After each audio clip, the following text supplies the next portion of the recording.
Bueno, es un gusto estar una vez más con ustedes en este ciclo, Padre, difundiendo el valor de la vida, ¿no?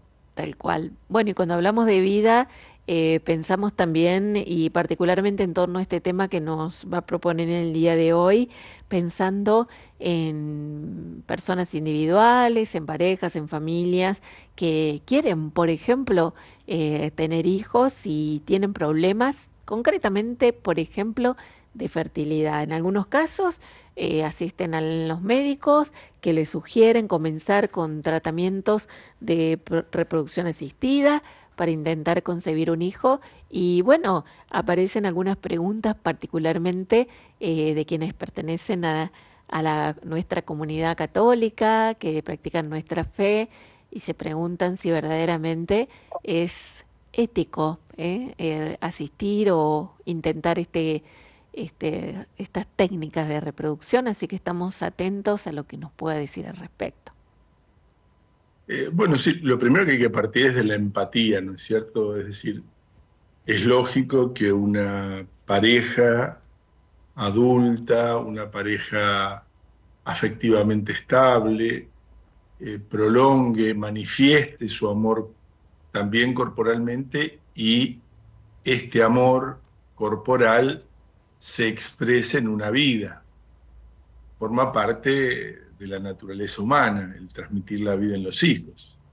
De hecho, hay que ser muy comprensivo con una pareja que no tiene esta posibilidad.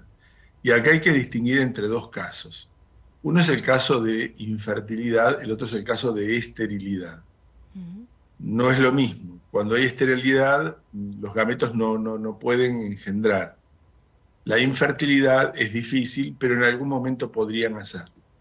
Es decir, para la esterilidad no hay solución, no hay terapia. Uno puede reemplazar, por ejemplo, alguien podría decir, bueno, sí, pero yo era estéril, pero conseguí tener un hijo por medio de la donación de un embrión.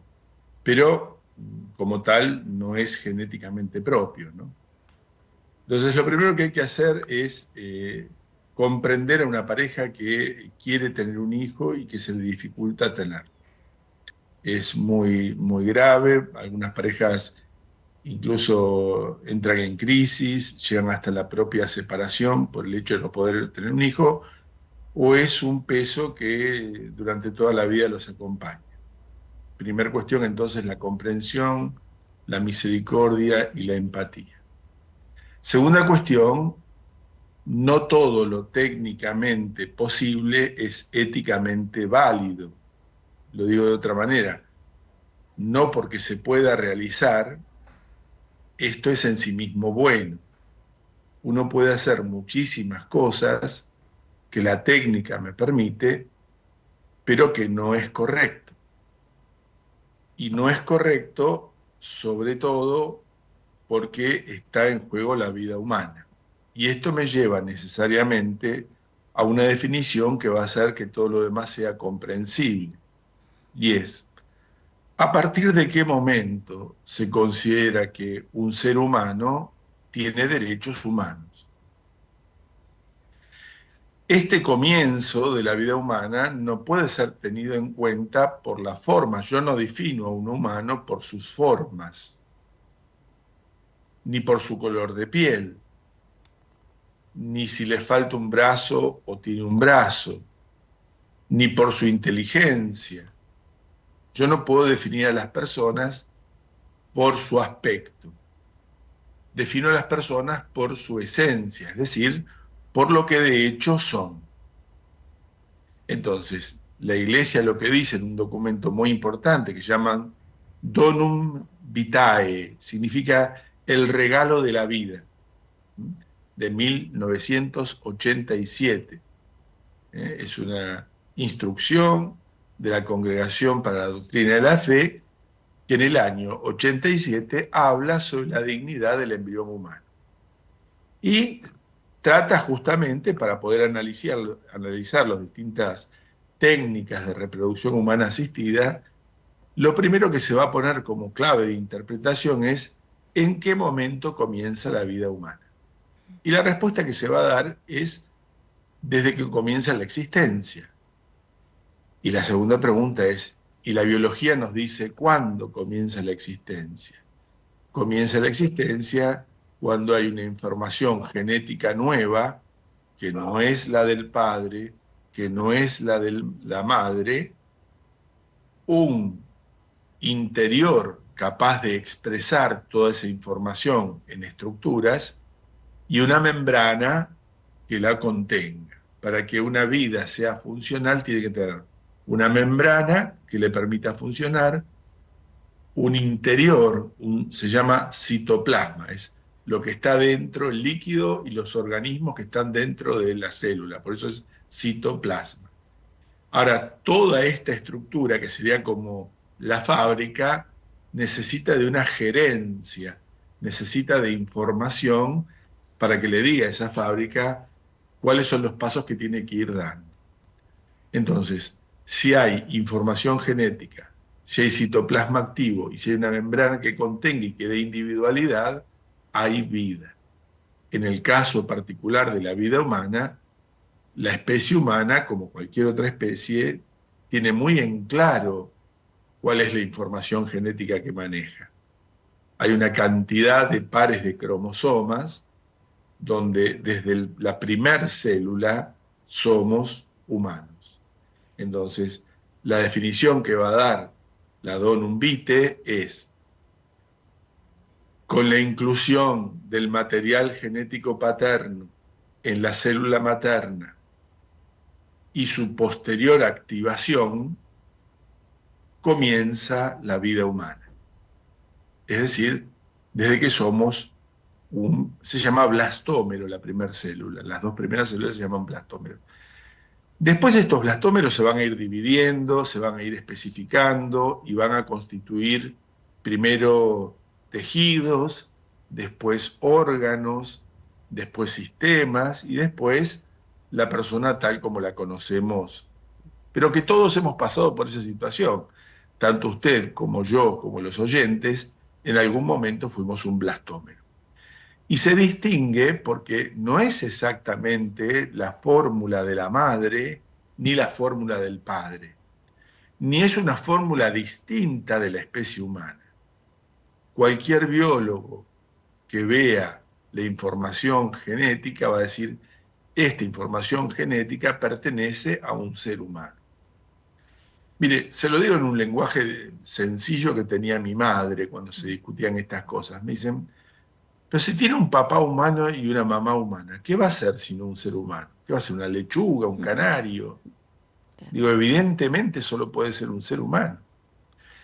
A veces hay enfermedades muy, muy iniciales en el comienzo de la vida que lo hacen incompatible, es decir, ese embrión gestado con una patología, con una enfermedad, no es posible que continúe su desarrollo y se desprende y se elimina.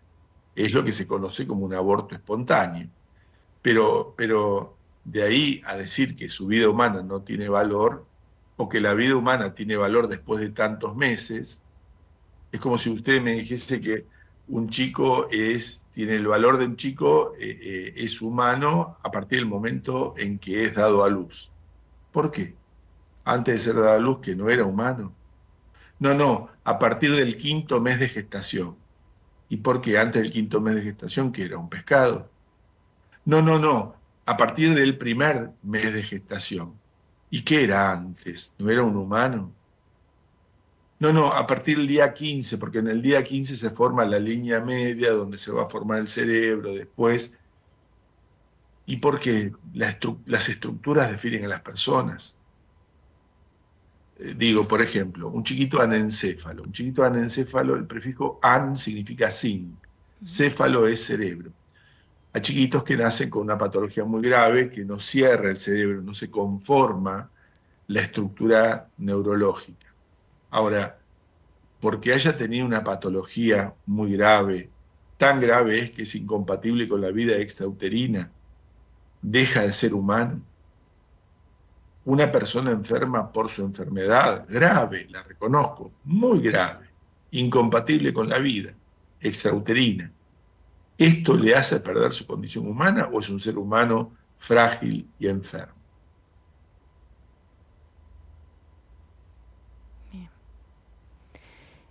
Queda sumamente clara la explicación que ha hecho padre desde cuándo es el inicio de la vida, desde el inicio entonces.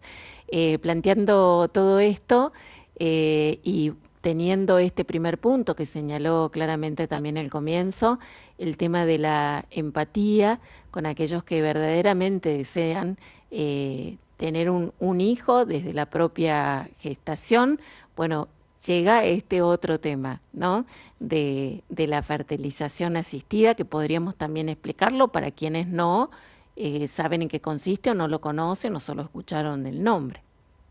Bueno, hay muchísimas técnicas de fertilización asistida, muchísimas. Algunas son aceptadas por la iglesia y otras no. La fertilización asistida, como el nombre lo indica, es ayudar a una pareja que tiene dificultades a poder tener su propio hijo. Por eso es una asistencia de la fertilidad. Y en esto podríamos eh, dividir en varias series. Una primera serie es la inseminación autóloga,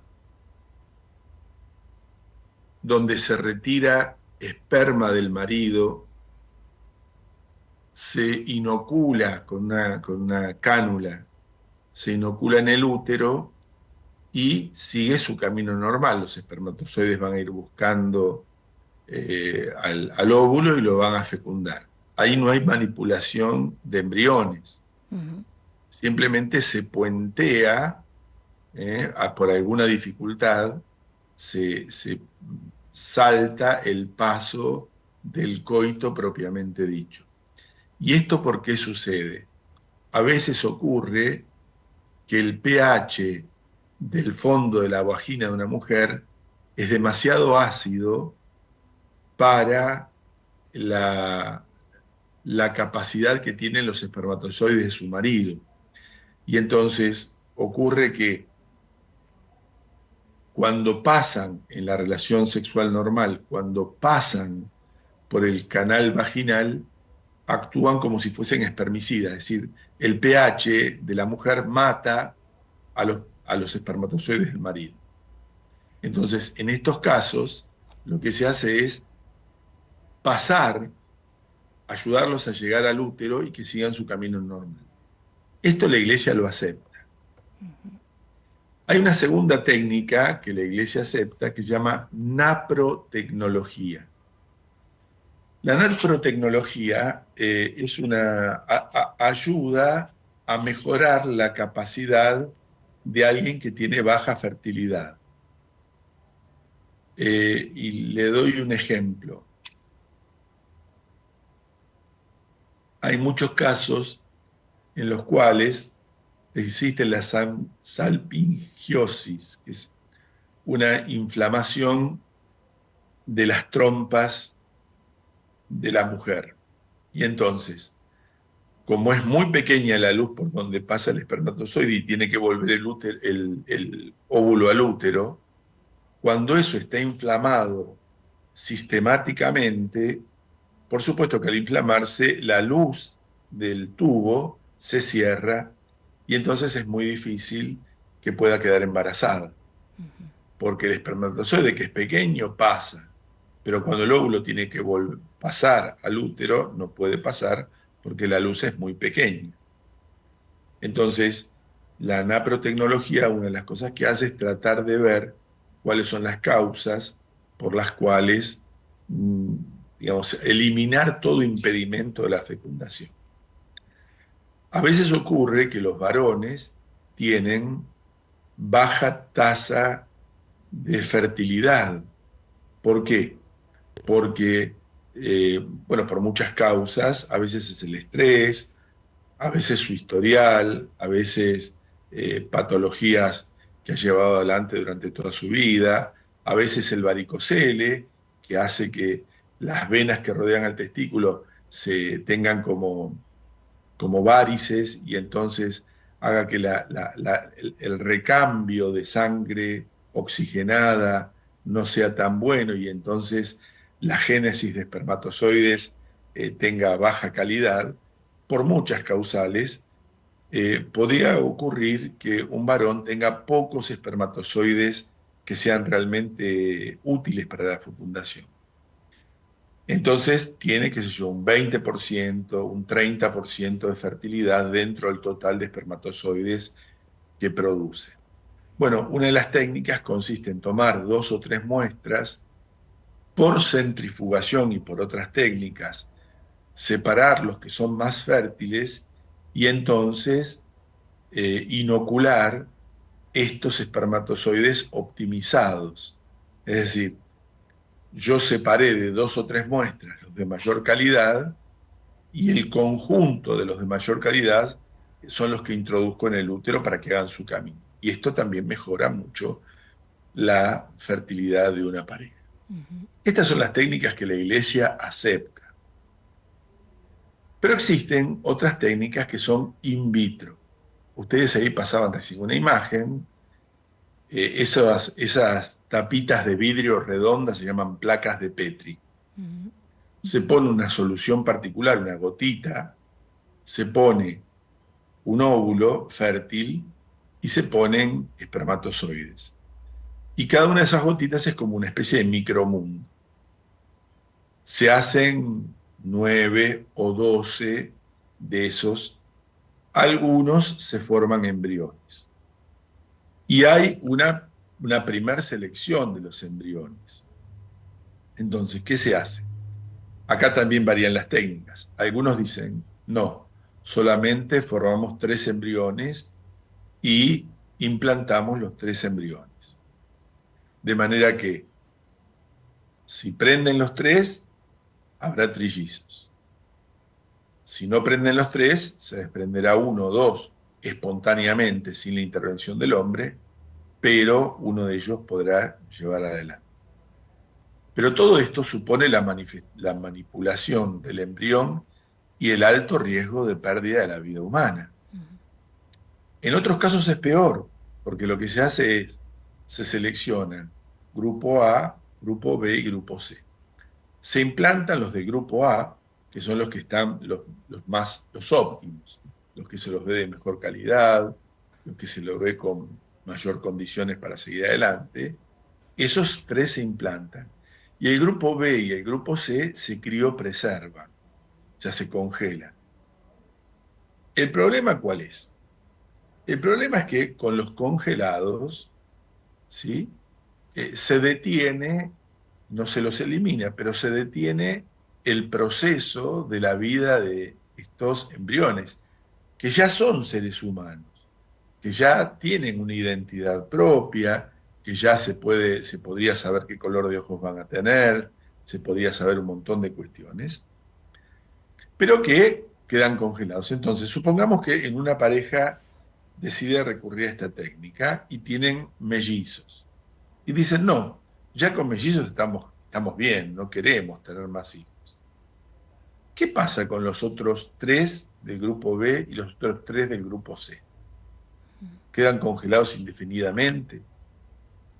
¿Se donan? ¿Se eliminan? ¿Se paga todos los años en torno a $1.000 para conservarla, para que sean criopreservados? Digo, se genera un problema moral, porque de hecho ahí hay vida que ha sido creada artificialmente por el ser humano y del cual el ser humano se tiene que hacer cargo. Cuando yo estudiaba en Italia, por ejemplo, en ese momento se calculaba que el banco de embriones criopreservados era en torno a las 100.000 embriones. Imagínense una cancha de River llena de embriones, y ahora debe ser muchísimo más. Acá en Argentina hay un control bastante escaso. En algún momento se trató de hacer un censo de embriones, pero claro, muchos saltaron porque no querían que todo esto se salga a la luz. Las técnicas también permiten hacer otras cosas. Por ejemplo, permiten tomar un óvulo, tomar un espermatozoide, esto que estamos viendo, se quita el núcleo, ¿m? Una de dos, o se inyecta el núcleo del espermatozoide y sigue su camino, es decir, se van a recombinar y van a hacer genéticamente la combinación del papá y la mamá. Se llama inyección intracitoplasmático del material genético paterno, ICSI. La otra posibilidad, que también está, es sacarle el núcleo al óvulo y poner un núcleo humano adulto con toda la información, Mm, donde va a ser una especie de clon claro. de la célula adulta. ¿Por qué? Miren, los gametos, que son los óvulos y los espermatozoides, tienen la mitad de la información genética de un ser humano. Esto se llama haploide.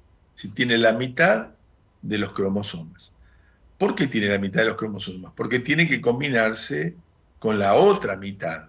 Si es espermatozoide, tiene que combinarse con la mitad del óvulo. Si es óvulo, tiene que combinarse con la mitad de los espermatozoides. Por eso los gametos son haploides. Nosotros, nuestras células de adultos, son todas diploides. Es decir, tienen la cantidad, el doble de cantidad de un gameto, porque así somos los seres humanos. Si transmitimos la vida, nuestros gametos vuelven a tener la mitad para combinarse con la mitad de la mamá. Bueno, una posibilidad es tener un óvulo al cual se le quita el útero, el núcleo de la mamá, la información de la mamá, y se le pone el núcleo de una célula diploide, una célula de adulto, se le pone completa, que empieza a mandar información y a formar un clon igual a la información que él tiene, que es la célula de la persona adulta de la cual se tomó ese núcleo, repito, Mm, diploide.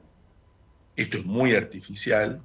Esto podría hacer que, por ejemplo, un- una mujer dona su óvulo a su pareja de mujer también, le quitan el núcleo de la donante del óvulo, le ponen una célula, de información de la célula adulta de otra mujer de su pareja, y van a tener un hijo, una hija en este caso, con la información genética de la que donó la célula adulta, el núcleo, y también información genética de la que dio el óvulo.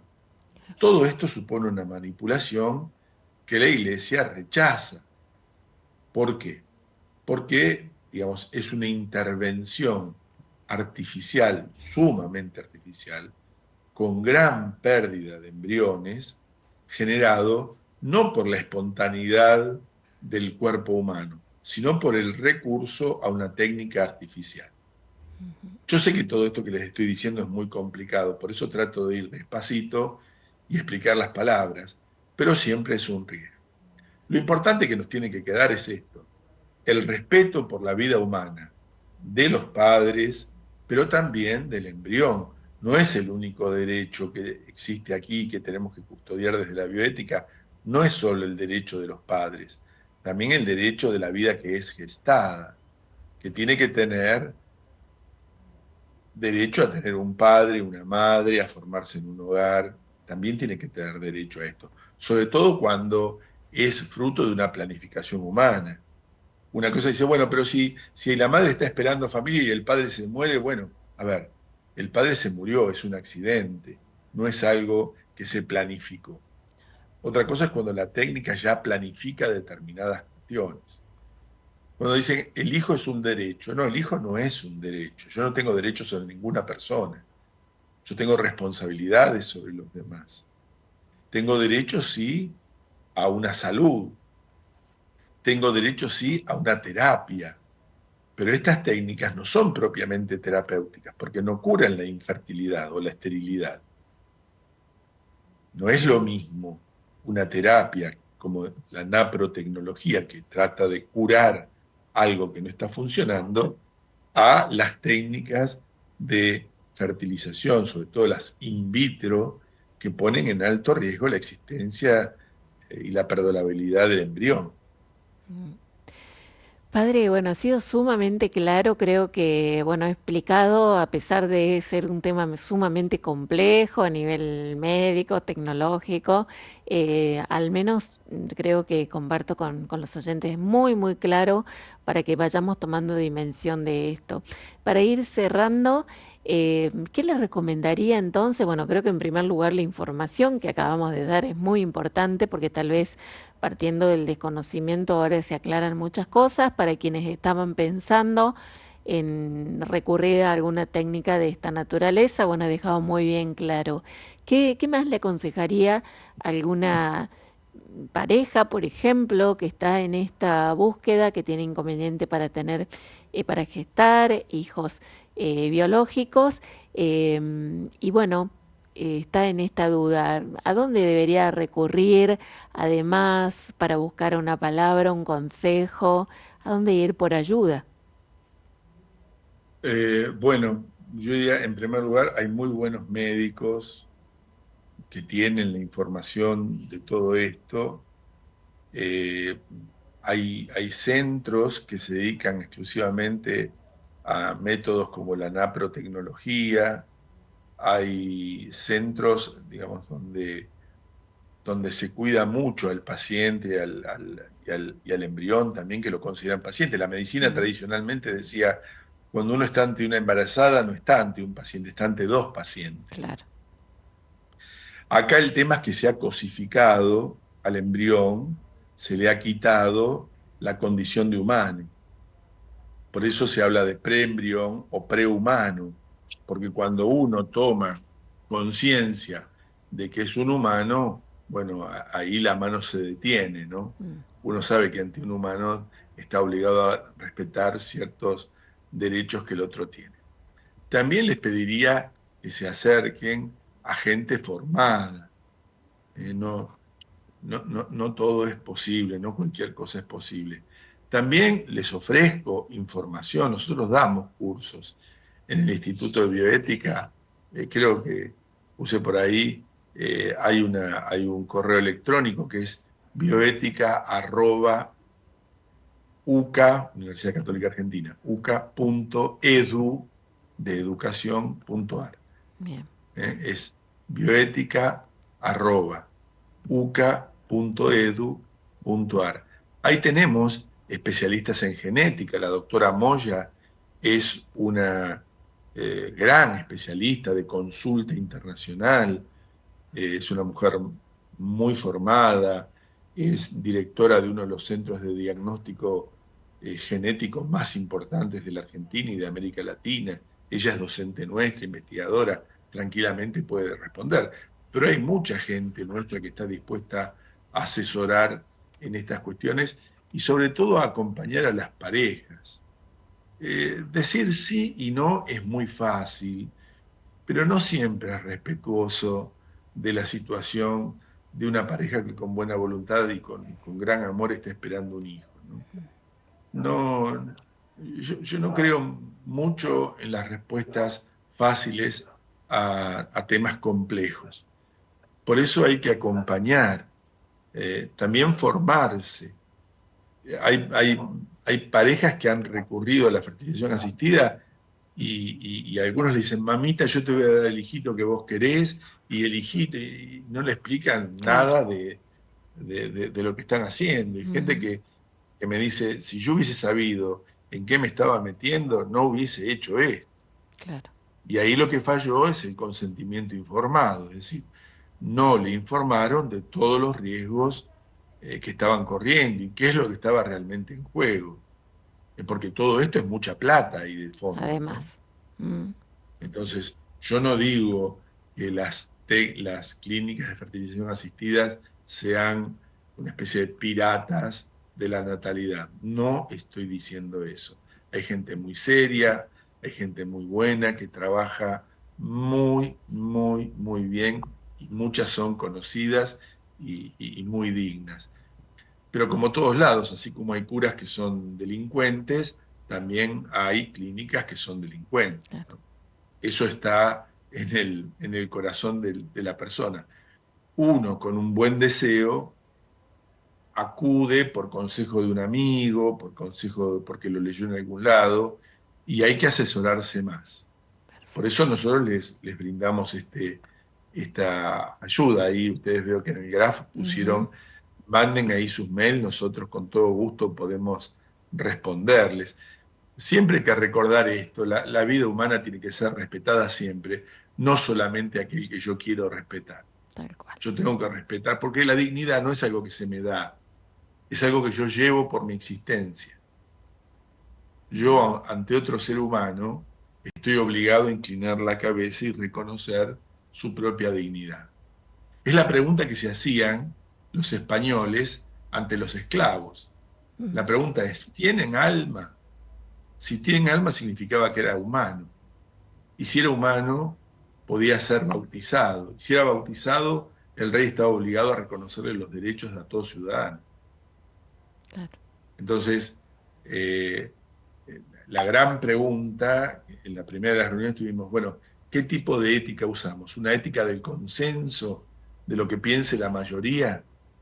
Una mayoría que muchas veces está desinformada, una mayoría que se deja manejar solamente por la emoción, por por el llanto, por una imagen, o una mayoría que está informada, o por lo que me parece más serio, la existencia humana tomada en su propia dignidad. Esto de que cada ser humano es digno en sí mismo.